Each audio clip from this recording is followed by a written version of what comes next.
Good afternoon, traders. Today's the 17th of November. The market's been pretty choppy today. It's traded a little bit up. We can expect that. Futures were up overnight. The reason for that is whenever you have a 20-point sell-off, almost a 2% decline in the markets, the next day is pretty much going to be a consolidation. Now, if we would have had a massive down move today, that would have signaled that the institutions were selling hard, but it just seems to me that the markets are being propped up right now by people with a lot of money that could control. The people, the SROs, and you'll learn about that when you're studying for your stockbroker's license, like the New York, the NASDAQ, all these big SROs. They actually have the power to slow down. Like if the market's crashing, they could slow it down. And I don't personally agree with that when there were acts passed a long time ago giving them that power. I was one of the people that opposed it. But anyways, today I traded SINA on the open.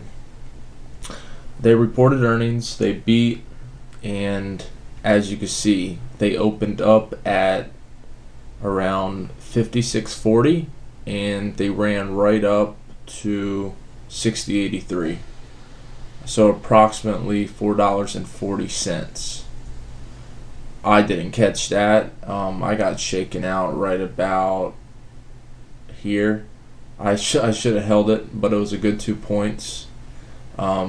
Because I thought that they were going to pull it back when it came up to this resistance.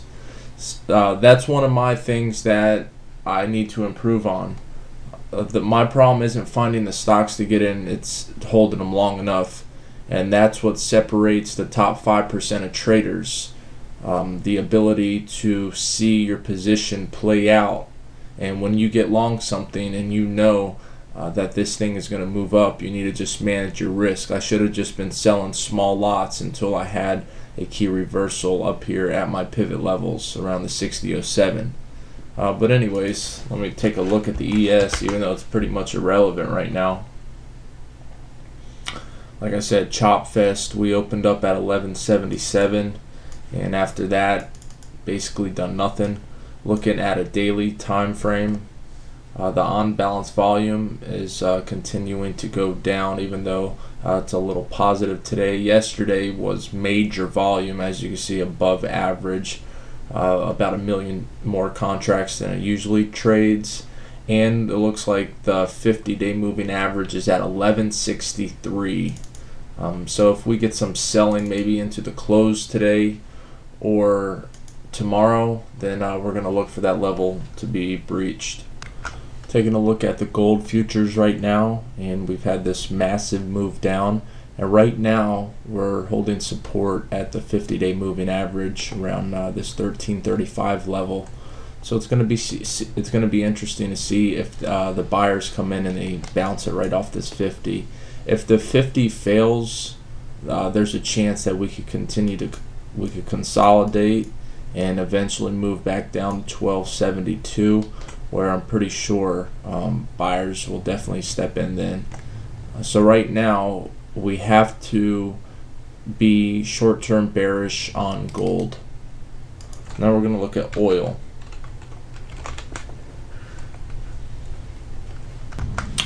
Unbalanced volumes going in correlation with the down move that we've had, and right now we're at the 50-day moving average.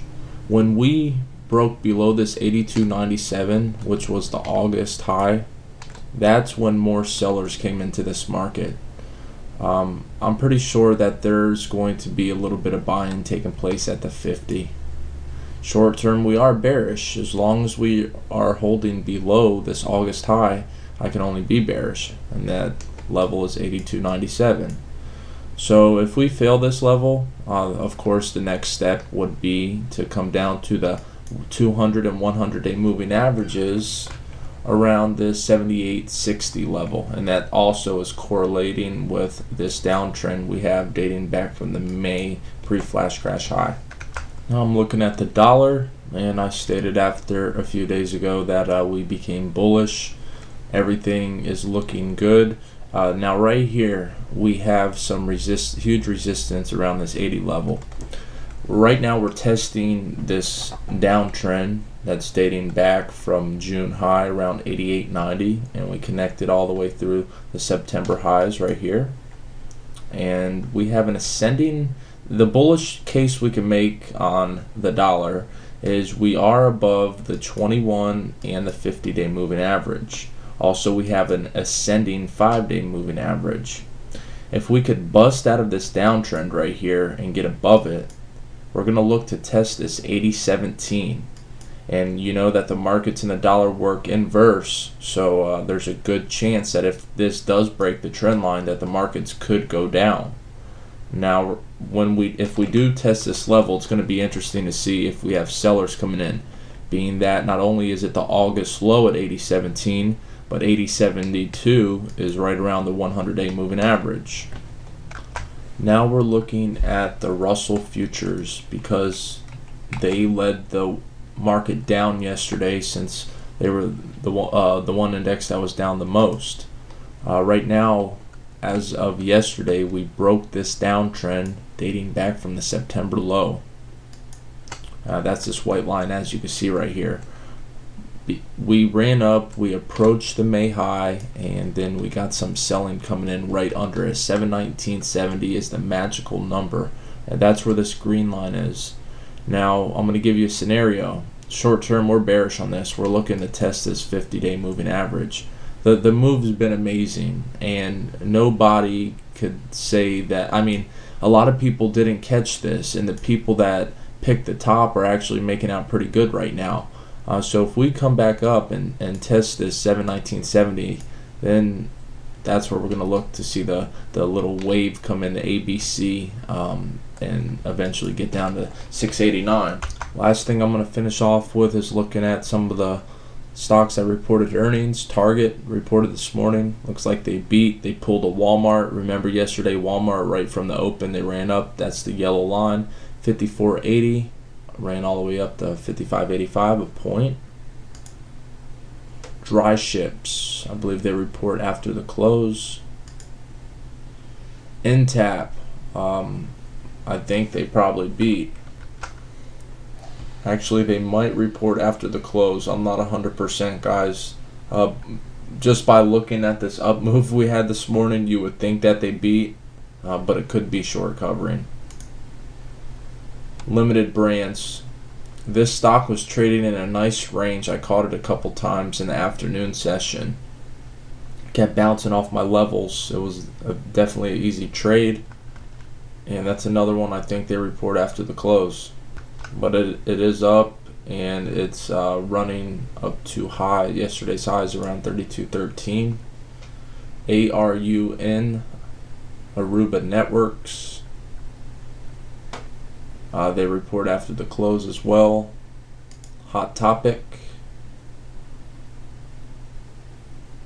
I believe they report after the close. Don't quote me on this, guys. You're going to have to look yourself. I'm just showing you the stocks. Right from the open, 5.30 it opened, and it ran to 5.94. Anytime you get a $5 stock doing that, it's something to take a look at. And then we did have InTest report. NetEase.com,